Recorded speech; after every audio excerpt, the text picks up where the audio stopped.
Installer les personnages, quelques coups de peinture, des mousses à poser ça et là. Dernière ligne droite avant l'ouverture au grand public demain de cette exposition consacrée aux crèches au sein de la basilique de Kuckelberg.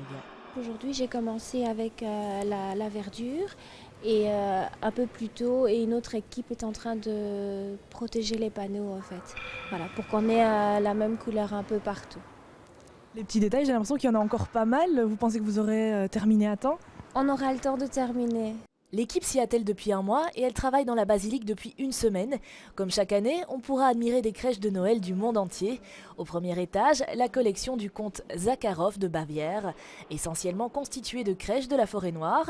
Et au rez-de-chaussée, 200 pièces issues d'une collection française. Mais surtout, pour cette 9e édition, plus de 1000 mètres carrés sont réquisitionnés pour un défi de taille. Mais la nouveauté, c'est qu'on va présenter une crèche en grandeur nature. Alors, habituellement, l'exposition est déjà très vaste, elle a toujours un thème, ça a été la Pologne, la Russie, la Provence depuis une dizaine d'années. Et cette année, on se demandait ce qu'on pourrait bien faire pour innover. Et on a donc imaginé de faire tout le village de Bethléem, les murailles de Jérusalem, tout l'environnement en grandeur réelle. Le village de Bethléem, avec son marché, les animaux de la caravane des rois mages, la crèche, scénarisé, fabriqué et installé tout ça, c'est Flore qui s'en charge avec son équipe.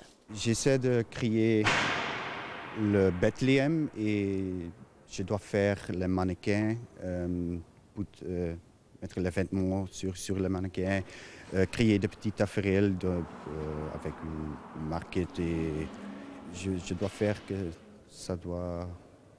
c'est beau.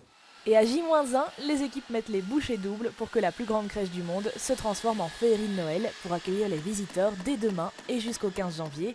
A noter que chaque enfant qui se présentera avec un jouet pour les défavorisés visitera l'exposition gratuitement. Avec cette action, l'esprit de Noël sera donc respecté jusqu'au bout.